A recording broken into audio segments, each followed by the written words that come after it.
जो हम दूसरों को देते हैं वही तो लौट कर आता है। चाहे वो सम्मान हो, अपमान हो, धोखा हो, मदद हो या किसी जरूरतमंदों को करवाया गया भोजन हो। और एक इसी के साथ ही मैं राजेश भूटानी आप सभी को जय सच्चिदानंद करता हूँ। एक बात आपने सुनी होगी कि हर जीव जो यहाँ धरती पर आया है, जो भी जीव यहाँ पर आया है, उसका दाना पानी निश्चित होकर आया है, अंजल उसका निश्चित है। तभी तो एक भाषा में कहा जाता है, अगर कोई चला जाता है तो कई बार हमारे बुजुर्ग भी कहते हैं भाई ओदा अंजल खत्म हो गया।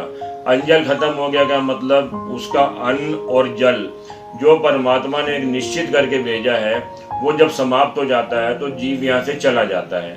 और इस अंजल में बढ़ोतरी कैसे होती है उसको आइए हम समझते हैं एक दृष्टांत के माध्यम से। फकीरा नाम का एक दिहाड़ी मजदूर हुआ करता था जो कि किसी कस्बे में रहता था और बड़ी ही मुश्किल से अपना जीवन यापन कर रहा था। कभी उसको दिहाड़ी मिलती थी, कभी नहीं मिलती थी और इस तरीके से वो अपना जीवन यापन करता था। लेकिन उसके मन में एक लालसा रहती थी, एक इच्छा रहती थी कि उसने कभी भी भरपेट भोजन नहीं किया। यानी भोजन भरपेट का मतलब है कि सभी व्यंजनों को खाने की इच्छा रहती थी, उसकी इच्छा कभी पूरी नहीं हो पाती थी। तो उधर से ही कई बार एक महात्मा जी गुजरा करते थे।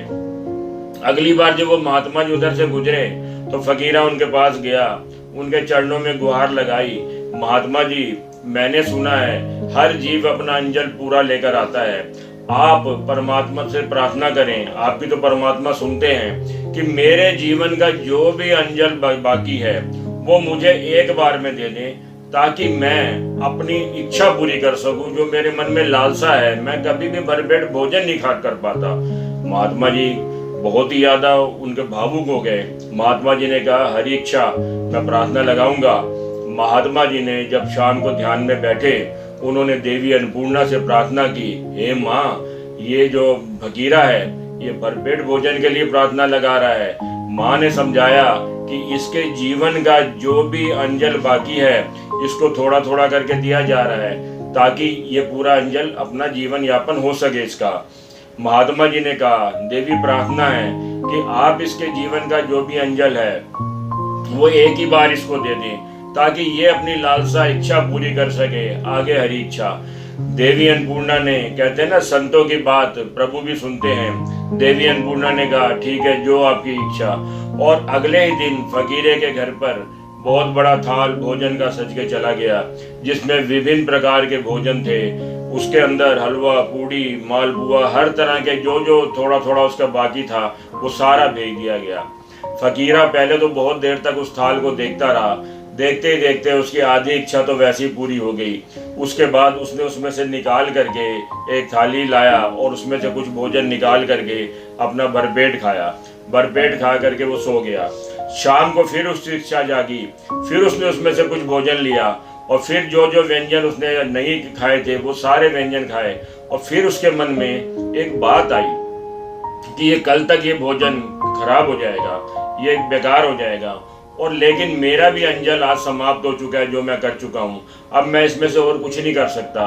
क्यों ना मेरे जैसे जो जरूरतमंद बाहर हैं जिनको कि कभी भी भरपेट भोजन नहीं मिल पा रहा है, क्यों ना मैं चल करके ये व्यंजन उनमें बांट दूं ताकि उनकी भी इच्छा पूरी हो। इस इच्छा के साथ फकीरे ने वो थाल उठाया और जाके जरूरतमंदों में बांट आया और फिर रात को ये सोच के सोया कि कल अब देखो मेरा जो अंजल खत्म है, अब मैं कितने दिन चलता हूँ वो प्रभु इच्छा। लेकिन अगले दिन क्या देखता है, जब फकीरा उठता है जितनी थाली वो बांट कर आया था उससे 10 गुना ज्यादा भोजन बड़े थाल में फिर उसके घर आ गया।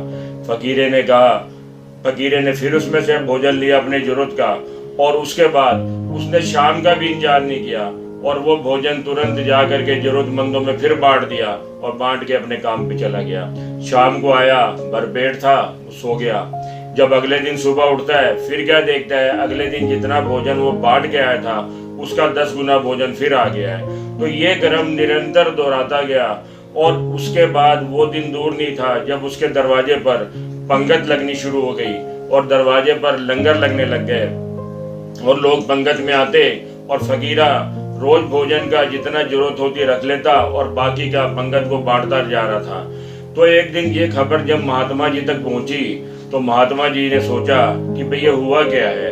जो फकीरा भरपेट भोजन को मोहताज था, आज वो लंगर बांट रहा है। तो महात्मा जी भी आकर के उस पंगत में लग गए और धीरे धीरे आगे बढ़ने लगे। जब महात्मा जी की बारी आई तो फकीरा आंखें नीचे करके सिर्फ कड़छी के ऊपर ध्यान और दे करके और कड़छियों से भोजन बांटता जा रहा था।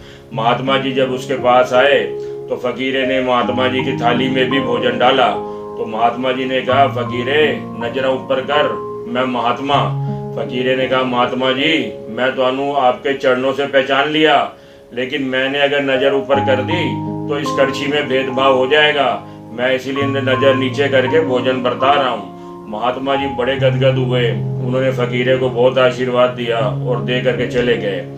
शाम को महात्मा जी फिर ध्यान में बैठे और देवी अन्नपूर्णा से पूछा कि हे देवी, ये क्या कारण है कि जो फकीरे को आपने अपने जीवन का अंतिम मंजिल दे दिया था, आज उसके दर पर पंगत चल रही है, लंगर लग रहे हैं। तो देवी ने कहा, महात्मा जी ये विधि का विधान है, भोजन को जरूरतमंदों में जो जितना बांटेगा उसका 10 गुना भोजन उसको फिर प्राप्त होगा, इसमें मैं कुछ नहीं कर सकती। इस विधि के विधान के हिसाब से फकीरे ने जितना भोजन बांटता है उसका 10 गुना अगले दिन उसके पास फिर आ जाता है। तो साथियों, ये है अंजल अपना बढ़ाने का एक तरीका। और मैं इसी को देखते हुए जो हमारा रजिस्टर्ड ट्रस्ट है अलौकिक आध्यात्मिक सेवा समिति, जो कि मधुबन चौक पीतमपुरा नई दिल्ली में है, इस पर भी हमने जरूरतमंदों के लिए भोजन वितरण का कार्यक्रम शुरू किया हुआ है। बहुत से लोग इस यज्ञ में अपनी आहुति डाल रहे हैं, छोटी बड़ी हर तरह की आहुति डाल रहे हैं, और हम भी चाहते हैं कि ये निर्विघ्न जो है ना भोजन वितरण कार्यक्रम हमारे इसी तरह चलते रहें। इसके लिए मैं आपसे भी प्रार्थना करूंगा कि इस महत्व को समझते हुए कि भोजन वितरण का क्या महत्व है, इसको समझते हुए आप भी इस यज्ञ में अपनी आहुति जरूर डालें।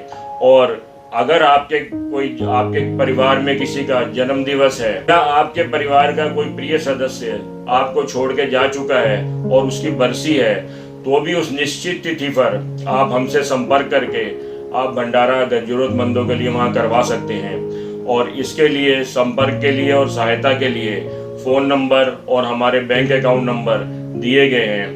तो मैं यही आपसे प्रार्थना करूंगा कि इस महत्व को ध्यान में रखते हुए जरूर इस यज्ञ में अपनी आहुतियाँ डालें। और इसी के साथ ही मैं आपसे विदा लेता हूँ। जय गुरुदेव, जय सच्चिदानंद।